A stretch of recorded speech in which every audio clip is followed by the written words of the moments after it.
Trading മീഡിയയുടെ pre market അനാലിസിസിലേക്ക് എല്ലാവർക്കും സ്വാഗതം. ആദ്യം ഗ്ലോബൽ മാർക്കറ്റ് പോകാം. US മാർക്കറ്റ് ചെറിയൊരു പോസിറ്റീവായിട്ട് ക്ലോസ് ചെയ്തിരിക്കുകയാണ്. ഡൗ ജോൺസ് 75 പോയിൻറ്റും ഡൗ ജോൺസ് 84 പോയിൻറ്റ്, ഫ്യൂച്ചേഴ്സ് ആണ് 84 പോയിൻറ്റും, S&P 23 പോയിൻറ്റും, നാസ്ഡാക്ക് 46 പോയിൻറ്റും പോസിറ്റീവായിട്ട് ഫ്യൂച്ചേഴ്സ് ട്രേഡ് ചെയ്തുകൊണ്ടിരിക്കുകയാണ്. യൂറോപ്യൻ മാർക്കറ്റ് ഒരു ഫ്ലാറ്റ് ചെറിയൊരു നെഗറ്റീവായിട്ടാണ് യൂറോപ്യൻ മാർക്കറ്റ് ക്ലോസ് ചെയ്തിരിക്കുന്നത്. ഗിഫ് നിഫ്റ്റി 74 പോയിൻറ്റ് പോസിറ്റീവായിട്ട് ക്ലോസ് ചെയ്തിട്ടുണ്ട്. ചെറിയൊരു ഗ്യാപ്പ് അപ്പ് പ്രതീക്ഷിക്കാം മാർക്കറ്റിൽ. നമുക്ക് ഡേ ക്യാൻഡിലോട്ട് പോവാം. ഡേ ക്യാൻഡിൽ ഇന്നലത്തെ ക്യാൻഡിൽ ഞാൻ ഇന്നലത്തെ പ്രീ മാർക്കറ്റിൽ പറഞ്ഞിട്ടുണ്ടായിരുന്നു. നമ്മുടെ മെനഞ്ഞാന്ന് ക്രിയേറ്റ് ചെയ്തിരിക്കുന്നത് ഡോജി ക്യാൻഡിലാണ്. അപ്പം ഡോജി ക്യാൻഡിലിൻ്റെ ഹൈയും ലോയും മാർക്ക് ചെയ്തിട്ടുണ്ടായിരുന്നു 25,082ഉം 25,022ഉം അതിൻ്റെ എങ്ങോട്ടാണോ ഒരു ബ്രേക്ക് ഔട്ട് കിട്ടി ക്ലോസിങ് വരുന്നത് മാർക്കറ്റിൻ്റെ ട്രെൻഡ് അങ്ങോട്ട് പോകാൻ സാധ്യതയുണ്ടെന്ന് പറഞ്ഞിരുന്നു. നമുക്ക് താഴോട്ടാണ് ബ്രേക്ക് ഔട്ട് കിട്ടി ക്ലോസ് ചെയ്തിരിക്കുന്നത്. വലിയൊരു സെല്ലിംഗ് പ്രഷറാണ് ഇന്നലെ മാർക്കറ്റിലുണ്ടായത്.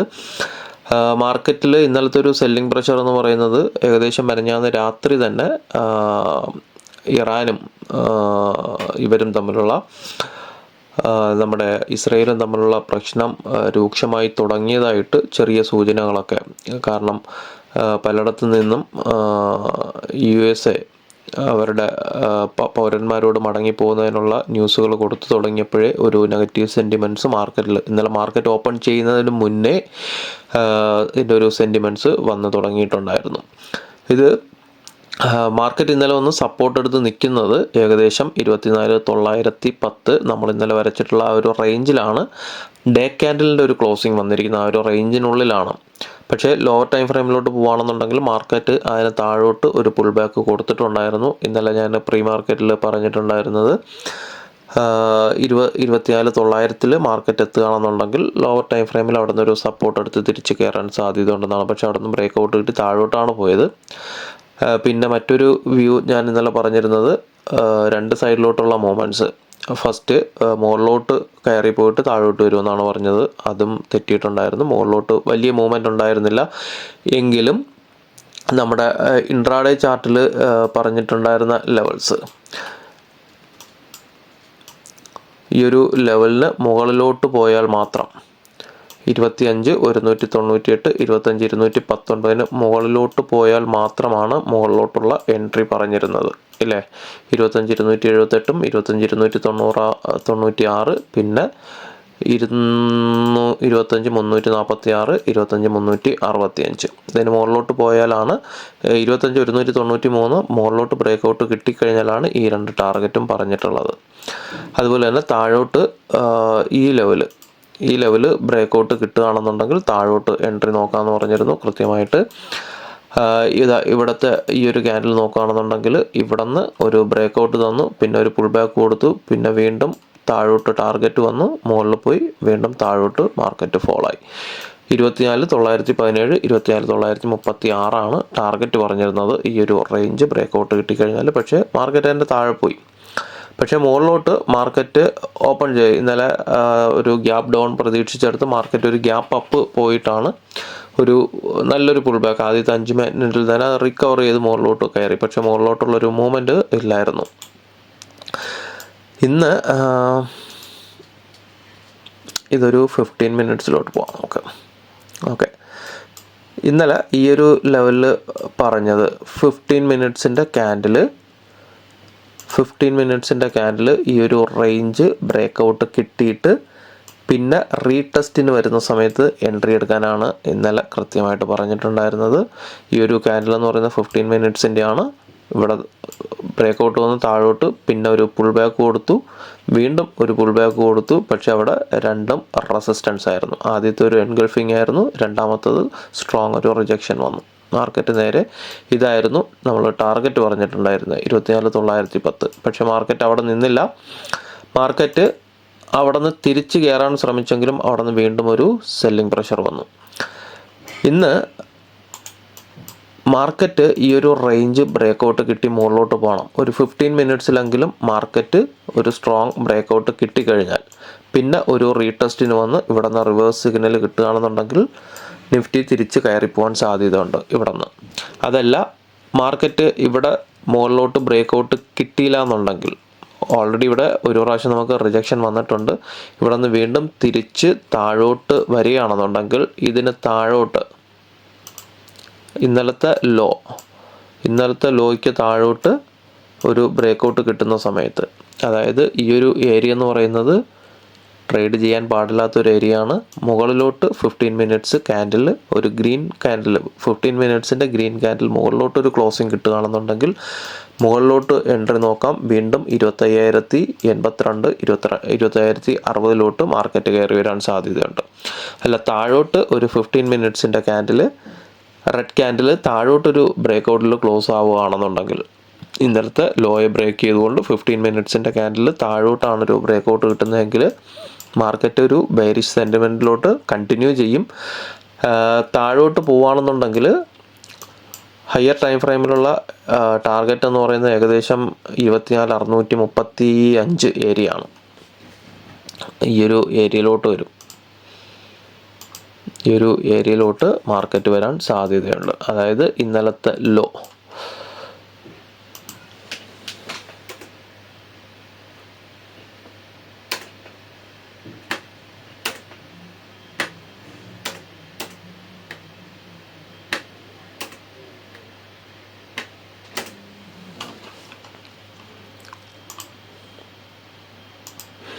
ഓക്കെ, ഇന്നലത്തെ ലോ ബ്രേക്ക് ഔട്ട് കിട്ടുകയാണെങ്കിൽ താഴോട്ട് 15 മിനിറ്റ്സിൽ താഴോട്ടൊരു റെഡ് ക്യാൻഡിൽ ക്ലോസിങ് വരണം. അല്ലാന്നുണ്ടെങ്കിൽ ഇതിൻ്റെ മുകളിലോട്ട് ഒരു ഗ്രീൻ ക്യാൻഡിൽ ക്ലോസിങ് വരണം 15 മിനിറ്റ്സിൽ.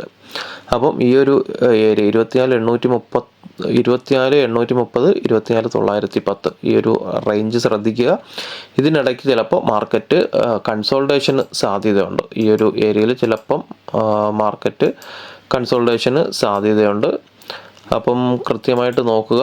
നമുക്ക് മുകളിലോട്ടോ താഴോട്ടൊക്കെയോ ബ്രേക്ക് ഔട്ട് കിട്ടുകയാണെങ്കിൽ മാത്രം രണ്ട് സൈഡിലോട്ടും എൻട്രി എടുക്കാൻ വേണ്ടിയിട്ട് നോക്കുക. ഇതെന്ന് പറയുന്നത് ഡെയിലി ക്യാൻഡിലിൻ്റെ ചാർട്ട് വെച്ചിട്ടാണ് നമ്മൾ ഈ ഒരു സോൺ വരയ്ക്കുന്നത്. ഇതിനോടൊപ്പം നമ്മൾ ലോവർ ടൈം ഫ്രെയിമിൽ തരുന്ന ചാർട്ടും കൂടെ മാച്ച് ചെയ്ത് നോക്കുക.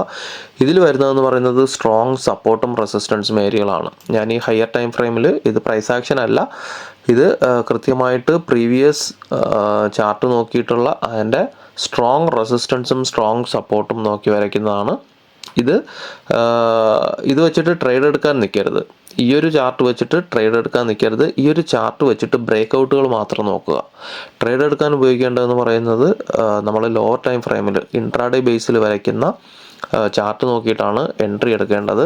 ഇത് കൃത്യമായിട്ട് ബ്രേക്ക് ഔട്ട് നോക്കുക. ഈ ചാർട്ടും ആ ചാർട്ടും കൂടെ മാച്ച് ചെയ്ത് നോക്കുക. കൃത്യമായിട്ട് നമുക്ക് രണ്ടിലും കൂടെ എവിടെയാണോ സ്ട്രോങ് ആയിട്ടുള്ളൊരു സപ്പോർട്ടും റെസിസ്റ്റൻസും ബ്രേക്ക് ആവുന്ന ഏരിയ, അല്ലെങ്കിൽ സപ്പോർട്ടും റെസിസ്റ്റൻസും ആക്ട് ചെയ്യുന്ന ഏരിയ, അവിടെ നമ്മുടെ ഇൻട്രാഡേ ചാർട്ടിൽ വരുന്ന ലെവൽസ് സപ്പോർട്ട് ചെയ്യുകയാണെന്നുണ്ടെങ്കിൽ ഇതും കൂടെ കൺഫർമേഷൻ എടുത്തിട്ട് വേണം എൻട്രി എടുക്കാൻ വേണ്ടിയിട്ട്. ഓക്കെ, അപ്പോൾ നമുക്ക് ഇൻട്രാഡേ ചാർട്ടിലോട്ട് പോകാം. അതിന് പിന്നെ ഓപ്പൺ ഇൻട്രസ്റ്റ് ഒന്ന് നോക്കാം. നമുക്ക് ഓപ്പൺ ഇൻട്രസ്റ്റ് ഇത് ഈ വീക്കിൻ്റെ എക്സ്പയറി ആണ്, പുതിയ വീക്കിൻ്റെ എക്സ്പയറി ആണ്. താഴോട്ടെല്ലാം വീക്കാണ്. Call options, put options, put writers full വീക്കാണ്. ഏകദേശം 24,500 പുട്ട് റൈറ്റിംഗ് സ്ട്രോങ് ആയിട്ടുള്ളത്. മുകളിലോട്ടെല്ലാം കോൾ റൈറ്റിംഗ് സ്ട്രോങ് ആണ്. 25,000 കഴിഞ്ഞാൽ 25,100, 25,200, 25,200 സ്ട്രോങ് റെസിസ്റ്റൻസ് ഉള്ളത്. അത് കഴിഞ്ഞാൽ പിന്നെ വരുന്ന സ്ട്രോങ് റെസിസ്റ്റൻസ് 25,500. 25,500 നല്ല റൈറ്റിംഗ് നടന്നിട്ടുണ്ട്, കോൾ റൈറ്റിംഗ്. താഴോട്ട് 24,800, 24,700, 24,600 എന്ന് പറയുന്നത് ഗ്രാജുവലി താഴോട്ട് കുറഞ്ഞാണ് പോയിക്കൊണ്ടിരിക്കുന്നത്. ഇന്നിവിടെ കോൾ റൈറ്റിംഗ് പൊസിഷൻസ് ആഡ് ചെയ്യുകയാണെങ്കിൽ മാത്രമേ മാർക്കറ്റ് മുകളിലോട്ടൊരു സെൻറ്റിമെൻറ്റ്സിന്, ഒരു ബുള്ളിഷ് സെൻറ്റിമെൻറ്റ്സിലോട്ട് പോകത്തുള്ളൂ. അതായത് ഓപ്പൺ ഇൻട്രസ്റ്റ് ചേഞ്ചസിൽ 24,800 24,900 പൊസിഷൻസ് കൂടുതൽ വരികയാണെന്നുണ്ടെങ്കിൽ മാർക്കറ്റ് മുകളിലോട്ട് പോകാൻ സാധ്യതയുണ്ട്. അല്ല, ഇവിടെ വീക്ക് ആകുകയാണെന്നുണ്ടെങ്കിൽ അതിൻ്റെ അർത്ഥം എന്ന് പറയുന്നത് മാർക്കറ്റിൻ്റെ താഴോട്ട് അവർക്കൊരിടത്തും ഇവിടെ ഇൻട്രസ്റ്റ് ഇല്ല, ഈ ഒരു ഏരിയയിലൊന്നും ഇൻട്രസ്റ്റ് ഇല്ല. അതുകൊണ്ടാണ് ഇവിടെ പൊസിഷൻസ് ആഡ് ചെയ്യാത്തത്. അപ്പം കൃത്യമായിട്ട് ഓപ്പൺ ഇൻട്രസ്റ്റ് ചേഞ്ചസ് ശ്രദ്ധിക്കുക. ഇവിടെ എന്താണ് സംഭവിക്കുന്നത്, ഈ ഏരിയയിലൊക്കെ 600, 700, 800 എന്ത് സംഭവിക്കുന്നതെന്ന് വാച്ച് ചെയ്യുക. നമുക്ക് ചാർട്ടിലോട്ട് പോകാം. ചാർട്ടിൽ ഇന്നലത്തെ ലെവൽസ് ഞാൻ നേരത്തെ പറഞ്ഞിരുന്നു. കൃത്യമായിട്ട് നമ്മുടെ ലെവൽസ് എല്ലാം വർക്ക് ചെയ്തിട്ടുണ്ട്. നമ്മുടെ ലെവൽസ് വർക്ക് ചെയ്യാനുള്ള കാരണമെന്ന് പറയുന്നത് ഒരിക്കലും ഈ നമ്മൾ തോന്നുന്നിടത്ത് 4 വര വരച്ചിട്ട് ഓരോ കളർ കൊടുത്തു കഴിഞ്ഞാൽ, അതായത് ഈ ട്രാഫിക്കിൽ ഈ മഞ്ഞ ലൈറ്റ് കത്തുമ്പോഴത്തേക്കും എന്താണ്, വണ്ടി സ്ലോ ചെയ്യാൻ വേണ്ടിയിട്ടാണ് ഇല്ലേ. മഞ്ഞ ലൈറ്റ് എപ്പോഴും ഒരു ട്രാഫിക് സിഗ്നലിൽ മഞ്ഞ ലൈറ്റ് കത്തുകയാണെങ്കിൽ അതിനർത്ഥം അത് കഴിഞ്ഞിട്ട് അടുത്തൊരു ചുവപ്പ് കത്താൻ പോകുന്നതാണ് ഇല്ലേ, അല്ലെങ്കിൽ അത് കഴിഞ്ഞിട്ട് അടുത്തൊരു പച്ച കത്താൻ പോകുന്നതാണ്. പച്ചയ്ക്ക് മുന്നേയും ചുവപ്പിന് മുന്നേയും. അപ്പോൾ നമ്മളൊരു ലൈറ്റ് കണ്ടിട്ടാണ് നമ്മൾ ഈ സിഗ്നൽ തിരിച്ചറിയുന്നത്. പക്ഷേ അതേ കളറിൽ ഇവിടെ ഈ ചാർട്ടിൽ കൊണ്ട് വെച്ചിട്ട് 4 വര അങ്ങോട്ട്, ഇതാ ഇവിടെ ഒരു മഞ്ഞ വര, ചുവപ്പ് വര കിടക്കട്ടെ, ഇതാ ഇവിടെ ഒരു പച്ച വര കിടക്കട്ടെ, ഇതാ ഇവിടെ ഒരു നീല വര കിടക്കട്ടെ. അപ്പോൾ ചിലർ വിചാരിക്കുന്നത് ഈ കളർ കണ്ടു കഴിഞ്ഞാൽ മാർക്കറ്റ് അവിടെ അന്തം വിഴുങ്ങി നിൽക്കുമെന്നാണ്. ഒരിക്കലുമല്ല. ഇൻട്രാഡേ ചാർട്ടിലെന്ന് പറയുന്നത് ഒരിക്കലും നമ്മൾ വരയ്ക്കുന്ന വരകളിലല്ല മാർക്കറ്റ് റെസ്പെക്റ്റ് ചെയ്യുന്നത്. എങ്ങനെ? നമ്മൾ വരയ്ക്കുന്ന വരകളിലല്ല മാർക്കറ്റ് റെസ്പെക്റ്റ് ചെയ്യുന്നത്. മാർക്കറ്റിൽ പിവറ്റ് പോയിന്റുകളെന്ന് പറയുന്നത്, ഇപ്പം ഞാൻ ഇവിടെ ഒരു റെസിസ്റ്റൻസ് നോക്കുകയാണ്, ഇതാ ഇവിടെ കൂടുതൽ സപ്പോർട്ട് വന്നിട്ടുണ്ട് ഇല്ലേ, ഇവിടെ കൂടുതൽ സപ്പോർട്ട് വന്നിട്ടുണ്ട്. അതുകൊണ്ട് ഞാനിവിടെ ചാർട്ടിൽ ഇവിടെ ഒരു വര വരച്ചിട്ട് പറയണം മാർക്കറ്റ് ഇവിടെ എത്തുമ്പം നിൽക്കും. ഒരിക്കലും അവിടെ നിൽക്കത്തില്ല. മാർക്കറ്റ് എന്ന് പറയുന്നത് ഒരിക്കലും ഒരു ലൈനിനെ സപ്പോർട്ട് ചെയ്ത് നിൽക്കില്ല. ഇപ്പോൾ open interest 25,000 open interest strong ആണെന്ന് വെച്ച് കഴിഞ്ഞാൽ കൃത്യം 25,000 വന്നിട്ട് മാർക്കറ്റ് അവിടെ റെസ്പെക്റ്റ് ചെയ്യുമെന്നല്ല. ഞാൻ നമ്മുടെ ഈ സ്റ്റോപ്പ് ലോസ് ഹണ്ടിങ്ങിനെ കുറിച്ചൊരു വീഡിയോ ചെയ്തിട്ടുണ്ടായിരുന്നു. അതിൽ കൃത്യമായിട്ട് പറഞ്ഞിട്ടുണ്ട് മാർക്കറ്റ് എവിടെ റെസ്പെക്റ്റ് ചെയ്യുമെന്ന്. നമ്മൾ ഇവിടെ ഒരു വര വരച്ച് കഴിഞ്ഞാൽ മാർക്കറ്റ് ഇവിടെ തന്നെ റെസ്പെക്റ്റ് ചെയ്യണമെന്നില്ല. അല്ലെങ്കിൽ ഇവിടെ ഇതൊരു സപ്പോർട്ടാണെന്നുണ്ടെങ്കിൽ മാർക്കറ്റ് ഇവിടെ തന്നെ സപ്പോർട്ട് ചെയ്യണമെന്നില്ല. ഞാനിവിടെ ഒരു പച്ച വര വരച്ചിട്ട് ഞാൻ പറയുകയാണ് പച്ച വരയിൽ മാർക്കറ്റ് വന്ന് നിൽക്കും, എന്നിട്ട് ഞാനത് ചുവപ്പാക്കിയിട്ട് പറയുകയാണ് ചുവപ്പിൽ മാർക്കറ്റ് നിൽക്കില്ല. അതല്ല. ഇൻട്രാഡേ ചാർട്ടുകളിലെന്ന് പറയുന്നത് ചാർട്ട് വരയ്ക്കേണ്ട വിധം എന്താണ്, എവിടെ ചാർട്ട് വരയ്ക്കണം, എവിടെ ലൈൻ വരയ്ക്കണം, എവിടെ സപ്പോർട്ട് റെസിസ്റ്റൻസ് വരയ്ക്കണമെന്ന് കൃത്യമായിട്ട് 2 വീഡിയോ ചെയ്തിട്ടിട്ടുണ്ട്. ചാർട്ട് എങ്ങനെ വരച്ച് പഠിക്കാമെന്ന്. അതാണ് ഞാൻ ഈ ചാർട്ടിൽ, ഇൻട്രാഡേ ചാർട്ടിൽ വരയ്ക്കുന്നത്. അതിനപ്പുറത്ത് വേറെ ഒന്നുമില്ല. ചിലർ പറയുന്നുണ്ട് പാലാഴി എന്തോ മന്ത്രം പറഞ്ഞിട്ട് ചാർട്ട് നേരത്തെ വരച്ചു വെച്ചിട്ട് വന്നിട്ട് ഇവിടെ എന്തൊക്കെയോ കാണിച്ചു കൂട്ടുന്നു, വേറെ ഇവിടെ നിന്നൊക്കെ ഈ കോപ്പി അടിച്ചിട്ട് വരുന്ന ചാർട്ടുകളാണ്, അതുകൊണ്ടാണ് ലൈവ് മാർക്കറ്റിൽ ചാർട്ട് വരയ്ക്കാത്തതെന്ന്. ഇതൊരിക്കലും ഒരിടത്തുനിന്നും കോപ്പി അടിച്ചിട്ട് വരുന്ന ചാർട്ടല്ല. ഈ ചാർട്ട് എങ്ങനെയാണ് ഈ ലെവൽസ് വരയ്ക്കുന്നതെന്ന് പലരും ഞാൻ വീഡിയോ ചെയ്യുന്നതിന് മുന്നേ ചാർട്ടുകൾ വരയ്ക്കുന്നുണ്ട് സെയിം ലെവൽ വെച്ചിട്ട്. അവരൊക്കെ ചാർട്ട് വരയ്ക്കുന്ന വീഡിയോ കണ്ടുപഠിച്ചിട്ട് വന്നതാണ്. ഒരു ഇൻട്രാഡേ ചാർട്ടിലെന്ന് പറയുന്നത് പ്രൊഫഷണൽ ട്രേഡേഴ്സ് അല്ലെങ്കിൽ പ്രോ ട്രേഡേഴ്സും പ്രൊഫഷണൽ ട്രേഡേഴ്സും ഫോളോ ചെയ്യുന്ന ചില കാര്യങ്ങളുണ്ട്. അതാണ് ഇൻട്രാഡേ ചാർട്ടിൽ വർക്കാവുന്നത്. അല്ലാണ്ട് ഇൻട്രാഡേ ചാർട്ടിൽ കൃത്യമായിട്ട് സപ്പോർട്ടും റെസിസ്റ്റൻസും, പ്രീവിയസ് ക്യാൻഡിലുകളുടെ സപ്പോർട്ടും റെസിസ്റ്റൻസും വർക്കാകുന്നത് നോക്കിയിട്ടല്ല അവിടെ നമ്മളിത് വരയ്ക്കുന്നത്. ചില സമയത്ത് വർക്കാവും. കാരണം എന്തുകൊണ്ടാണ്, പിവറ്റ് ലൈനുകൾ പ്രീവിയസ് ചാർട്ടിൻ്റെ സപ്പോർട്ടിലോ റെസിസ്റ്റൻസിലോ വരികയാണെന്നുണ്ടെങ്കിൽ അവിടെ നമുക്ക് ഡബിൾ കൺഫർമേഷനാണ്. പിവറ്റ് പോയിന്റുകളെന്ന് പറയുന്നത് കാൽക്കുലേറ്റ് ചെയ്തിട്ട് കൃത്യമായിട്ട് പ്രൊഫഷണൽ ട്രേഡേഴ്സ് ഫോളോ ചെയ്യുന്ന കാര്യങ്ങളാണ് ഈ പിവറ്റ് ലൈനുകളെന്ന് പറയുന്നത്. അതുകൊണ്ടാണ് ഈ ചാർട്ടിൽ നോക്കിക്കഴിഞ്ഞാൽ അറിയാം മാർക്കറ്റ് ഇവിടെ വന്നിട്ട് ഇവിടെ നിന്നൊരു റിജക്ഷൻ വന്നു. എന്തുകൊണ്ടാണ് ഇവിടെ വന്നിട്ട് റിജക്ഷൻ വന്നതും ഞാനിവിടെ വരച്ചു വെച്ചതും? ഒരിക്കലും ഞാനിവിടെ വരച്ചത് കൊണ്ട് മാർക്കറ്റ് ഇവിടെ ഒരു റിജക്ഷൻ വന്നതല്ല. ഇവിടെ പിവറ്റ് പോയിന്റുകൾ ഇവിടെ ഉള്ളത് കൊണ്ടാണ് ഞാൻ അവിടെ വരച്ചത്. മാർക്കറ്റ് ഇവിടെ പിവറ്റ് പോയിന്റ് ഉള്ളത് കൊണ്ടാണ് ഞാനിവിടെ റെസിസ്റ്റൻസ് വരച്ചു വെച്ചിട്ടുള്ളത്. അല്ലാണ്ട് ഞാനിവിടെ സ്വപ്നം കണ്ടിട്ട് 25,198 25,299 എൻ്റെ മൗസ് എങ്ങോട്ട് പോകുന്ന അങ്ങോട്ട് നീക്കി വെച്ചിട്ട് ഇവിടെ കിടക്കട്ടെ ഈ ഒരു ലൈന്, അങ്ങനെ ഞാൻ വരയ്ക്കുന്നതല്ല. ഇത് പ്രൊഫഷണൽ ട്രേഡേഴ്സ് ഫോളോ ചെയ്യുന്ന പിവറ്റ് ലൈനുകളാണ് വരയ്ക്കുന്നത്. അതുകൊണ്ടാണ് മാർക്കറ്റ് അവിടെ റെസ്പെക്റ്റ് ചെയ്യുന്നത്. അല്ലാണ്ട് ഞാൻ ഈ ലൈൻ ഇവിടെ വരച്ച് വെച്ചത് കൊണ്ട് മാർക്കറ്റ് റെസ്പെക്റ്റ് ചെയ്തതല്ല. ഞാനെന്ന് 100 വട്ടം പറഞ്ഞുകൊണ്ട് ഞാനിവിടെ ഒരു വര വരച്ച് കഴിഞ്ഞാൽ അവിടെ മാർക്കറ്റ് റെസ്പെക്റ്റ് ചെയ്യണമെന്നില്ല. കഴിവുള്ളവരൊക്കെ കാൽക്കുലേറ്റ് ചെയ്ത് വെച്ചിട്ടുള്ള പിവറ്റ് പോയിന്റുകളുണ്ട്. അവിടെ മാർക്കറ്റ് റെസ്പെക്റ്റ് ചെയ്തിരിക്കും. കാരണം പ്രൊഫഷണൽ ട്രേഡേഴ്സ് അവിടെ ഓർഡറുകൾ എക്സിക്യൂട്ട് ചെയ്യാൻ വേണ്ടിയിട്ട് കാത്തിരിക്കുന്നു. അതുകൊണ്ടാണ് വർക്കാവുന്നത്. എന്തുകൊണ്ടാണ് മാർക്കറ്റ് താഴോട്ട് വന്നിട്ട് ഇവിടെ നിന്ന് സപ്പോർട്ട് എടുത്ത് തിരിച്ചു കയറി പിന്നെ ബ്രേക്കൗട്ട് കിട്ടിയത്? ഇത് പ്രൊഫഷണൽസ് ഇവിടെ ഓർഡറുകൾ, പെൻഡിങ് ഓർഡറുകൾ അല്ലെങ്കിൽ അവരിവിടെ ട്രേഡ് ചെയ്യാൻ വേണ്ടിയിട്ട് വെയിറ്റ് ചെയ്തിരിക്കുന്നതുകൊണ്ടാണ് മാർക്കറ്റ് ഇവിടെ റെസ്പെക്റ്റ് ചെയ്യുന്നത്. സ്ട്രോങ് അവർക്ക് ഇവിടെ വേണ്ട, അവർ നേരെ ഇവിടെ നിന്ന് ഒരു ബ്രേക്കൗട്ട് കൊടുത്തു. അടുത്ത എവിടെ നിന്ന് റെസ്പെക്റ്റ് ചെയ്തു മാർക്കറ്റ്? അടുത്ത റെസ്പെക്റ്റ് ചെയ്തത് ഈ ഒരു ലൈനിലാണ്. എന്തുകൊണ്ടാണ്? ഇത് ഞാൻ വരച്ചു വെച്ച വരയായതുകൊണ്ടല്ല. എൻ്റെ വര അങ്ങോട്ടോ ഇങ്ങോട്ടോ മാറിക്കഴിഞ്ഞാൽ ഇവിടെ എൻ്റെ വരയിൽ റെസ്പെക്റ്റ് ചെയ്യണമെന്നില്ല. പിന്നെയോ മാർക്കറ്റ് റെസ്പെക്റ്റ് ചെയ്യാൻ സാധ്യതയുള്ളിടത്ത് പ്രൊഫഷണൽ ട്രേഡേഴ്സ് എന്താണോ ഫോളോ അപ്പ് ചെയ്യാൻ സാധ്യതയുള്ളത് അവിടെയാണ് നമ്മൾ വരയ്ക്കുന്നത്. അല്ലാണ്ട് ഒരിക്കലും എൻ്റെ വരയല്ല. ഇത് പിവറ്റ് പോയിൻറ്റിൻ്റെ ഇൻഡിക്കേറ്റർ ഉണ്ട്, നമ്മുടെ ഇൻഡിക്കേറ്ററിനകത്ത് അത് ആഡ് ചെയ്തിട്ടുണ്ട്. ആ ഇൻഡിക്കേറ്ററിനനുസരിച്ച് നമ്മൾ പിവറ്റ് പോയിൻറ്റുകൾ വരയ്ക്കുന്നതാണ്. ആണ് ഞാൻ പറഞ്ഞ 2 വീഡിയോ ചെയ്തിട്ടുണ്ട് വരകൾ എവിടെ വരയ്ക്കണമെന്ന്. ഇതിന് ഒരു റോക്കറ്റ് സയൻസിൻ്റെ ആവശ്യമില്ല. പിവറ്റ് പോയിൻറ്റിൻ്റെ ഒരു ഇൻഡിക്കേറ്റർ ഓപ്പൺ ആക്കി ഇടുക, പിവറ്റ് പോയിൻ്റ് നോക്കുക, 3 സപ്പോർട്ടും 3 റെസിസ്റ്റൻസും കിട്ടും. അത് നോക്കിയിട്ട് നിങ്ങൾക്ക് സുഖമായിട്ട് വരയ്ക്കാവുന്നേ ഉള്ളൂ. അല്ലാണ്ട് ഇതിൽ റോക്കറ്റ് സയൻസ് പഠിച്ചിട്ടൊന്നും വരയ്ക്കേണ്ട ആവശ്യമില്ല. കൃത്യമായിട്ട് പിവറ്റ് പോയിൻറ്റുകൾ എൻ്റെ ചാർട്ടുകൾ വർക്കാവുന്നുണ്ടെന്നുണ്ടെങ്കിൽ പിവറ്റ് പോയിൻറ്റുകളും വർക്കാവുന്നുണ്ട്. ഓക്കെ, അപ്പോൾ നോക്കുകയാണെന്നുണ്ടെങ്കിൽ അറിയാം, ഇവിടെ നിന്ന് സപ്പോർട്ട് എടുത്ത് തിരിച്ച് കയറി അടുത്ത് ഇവിടെ ഒരു റെസിസ്റ്റൻസ് വന്നു, വീണ്ടും ബ്രേക്ക് ഔട്ട് കൊടുത്തു, താഴോട്ട് പോയി. ഈ ഒരു ലൈൻ വർക്കായിട്ടില്ല, ഇവിടെ സപ്പോർട്ട് എടുത്തിട്ടില്ലായിരുന്നു. മാർക്കറ്റ് അത് ബ്രേക്ക് ഔട്ട് കിട്ടി നേരെ പോയി. പക്ഷേ ഇതെന്ത് ചെയ്തു? റെസിസ്റ്റൻസ് ആയിട്ട് ആക്ട് ചെയ്തു. അതുകൊണ്ടാണ് മാർക്കറ്റ് ഇതിന് മുകളിലോട്ട് പോകാത്തത്. ഓക്കെ, അപ്പം ഒരിക്കലും ഈ വരകളെന്ന് പറയുന്നത് ഞാൻ തലകുത്തിയിരുന്ന് വരയ്ക്കുന്നതല്ല. പക്ഷേ എവിടെ വരയ്ക്കണം, എത്ര പോയിൻറ്റുകൾ മുകളിലോട്ട് പോകാൻ സാധ്യതയുണ്ട്, അത് അനാലിസിസ് ചെയ്തിട്ടാണ് അത് വരയ്ക്കുന്നത്. ചില ദിവസങ്ങളിൽ നിങ്ങൾ നോക്കും പാലാഴി മുകളിലോട്ട് വരകളൊന്നും വരയ്ക്കുന്നില്ല, താഴോട്ട് മാത്രമേ വരയ്ക്കുന്നുള്ളൂ, അല്ലെങ്കിൽ താഴോട്ട് വരയ്ക്കുന്നില്ല മുകൾ. അത് മാർക്കറ്റിൻ്റെ ട്രെൻഡും സെൻറ്റിമെൻറ്റ്സും നോക്കിയിട്ട് വരയ്ക്കുന്നതാണ്. ഓക്കെ, നമുക്ക് ഇന്നത്തെ ചാർട്ടിലോട്ട് പോകാം. വൈഡ് CPR ആണ്, ഏകദേശം 100 പോയിൻറ്റിൻ്റെ വൈഡ് CPR ആണ് വരുന്നത്. മാർക്കറ്റ് ഈ ഒരു റേഞ്ചിൽ ഓപ്പൺ ചെയ്യുകയാണെന്നുണ്ടെങ്കിൽ ഒരു ഫ്ലാറ്റോ ചെറിയൊരു ഗ്യാപ്പ് അപ്പോ ചെറിയൊരു ഗ്യാപ്പ് ഡൗണോ വരികയാണെന്നുണ്ടെങ്കിൽ മാർക്കറ്റ് ഇതിനുള്ളിൽ കൺസോളിഡേറ്റ് ചെയ്യാൻ സാധ്യതയുണ്ട്. ഈ ഒരു ഏരിയയ്ക്കുള്ളിൽ 24,970, 24,991 മുകളിലത്തെ ഏരിയ. താഴത്തെ ഏരിയ എന്ന് പറയുന്നത് 24,810, 24,786. ഇവിടെ നിന്ന് എങ്ങോട്ടെങ്കിലും ഒരു ബ്രേക്ക് ഔട്ട് കിട്ടിയാൽ മാത്രം, അതായത് ഇതിനുള്ളിൽ ഒരു മാർക്കറ്റ് ഓപ്പണിംഗ് വന്നതിന് ശേഷം എങ്ങോട്ടെങ്കിലും ഒരു ഏരിയയിലോട്ട് ബ്രേക്ക് ഔട്ട് കിട്ടിയാൽ മാത്രം എൻട്രി എടുക്കുക. മുകളിലോട്ട് 25,901, 25,113 ആണ് ഏറ്റവും മുകളിലത്തെ റേഞ്ച്.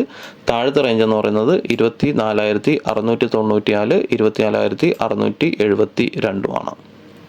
ഓക്കെ, ഇനി ഇതിൻ്റെ മുകളിലോട്ട് എവിടെയെങ്കിലും ഇവിടെ എങ്ങാനും ഒരു ഓപ്പണിംഗ് വരികയാണെന്നുണ്ടെങ്കിൽ മാർക്കറ്റ് താഴോട്ട് വരാൻ സാധ്യതയുണ്ട്. അതായത് CPR ബ്രേക്ക് ഔട്ട് കിട്ടാൻ സാധ്യതയുണ്ട്. ഫ്ലാറ്റ് ഓപ്പണിംഗ് വന്നാൽ പോലും CPR മുകളിലോട്ട് ബ്രേക്ക് ഔട്ട് കിട്ടാനുള്ള സാധ്യതയുണ്ട്. അതായത് CPRന് മുകളിൽ ഒരു ഗ്യാപ്പ് അപ്പ്, അത്രയും വലിയൊരു ഗ്യാപ്പ് അപ്പ് വരണം. അത്രയും വലിയൊരു ഗ്യാപ്പ് അപ്പ് വരികയാണെന്നുണ്ടെങ്കിൽ CPR താഴോട്ട് ബ്രേക്ക് ഔട്ട് കിട്ടാൻ സാധ്യതയുണ്ട്.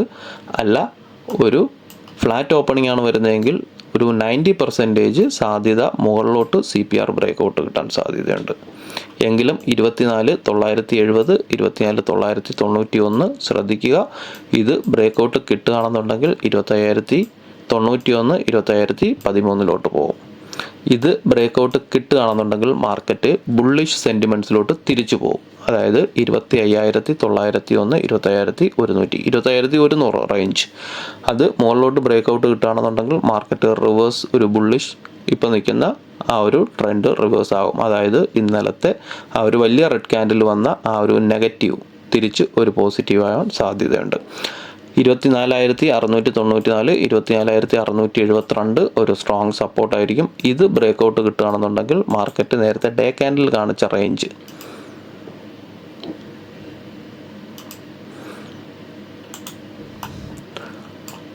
ഈ ഒരു റേഞ്ച് ഫുള്ള് കവറാവാൻ സാധ്യതയുണ്ട് 545 വരയ്ക്കും. അതായത് 635 നമ്മൾ നേരത്തെ അവിടെ പറഞ്ഞിരിക്കുന്നത്. ഈ ഒരു റേഞ്ചിനുള്ളിലോട്ട് മാർക്കറ്റ് ഇറങ്ങി വരാൻ സാധ്യതയുണ്ട്. ഏത് ബ്രേക്ക് ഔട്ട് കിട്ടിക്കഴിഞ്ഞാൽ ഈ 694, 672 ബ്രേക്ക് ഔട്ട് കിട്ടുകയാണെന്നുണ്ടെങ്കിൽ ഈ ഒരു റേഞ്ച് ഫുള്ള് കവറാവാൻ സാധ്യതയുണ്ട്. അപ്പം കൃത്യമായിട്ട് ലെവൽസ് നോക്കുക. മിക്കവാറും ഈ ഒരു റേഞ്ചിനുള്ളിൽ തന്നെ CPRനുള്ളിൽ തന്നെ CPR മുകളിലോട്ട് ബ്രേക്ക് ഔട്ട് കിട്ടേണ്ടതാണ്. എങ്കിലും CPRനുള്ളിലുള്ള ലെവൽസ് ശ്രദ്ധിക്കുക. ഈ 2 ഏരിയയും 810 മുകളിൽ 970 എങ്ങോട്ടെങ്കിലും ഒരു സൈഡിലോട്ട് ബ്രേക്ക് ഔട്ട് കിട്ടുകയാണെങ്കിൽ മാത്രം എൻട്രി നോക്കുക. അപ്പം ബാക്കി അപ്ഡേഷൻസ് ലൈവ് മാർക്കറ്റിൽ തരാം. നമ്മുടെ വാട്സപ്പ് ഗ്രൂപ്പിൻ്റെ ലിങ്ക് താഴെ കൊടുക്കുന്നുണ്ട്. താല്പര്യമുള്ളവർ ജോയിൻ ചെയ്യുക. അപ്പോൾ എല്ലാവർക്കും നല്ലൊരു ട്രേഡിംഗ് ദിനം ആശംസിക്കുന്നു. താങ്ക്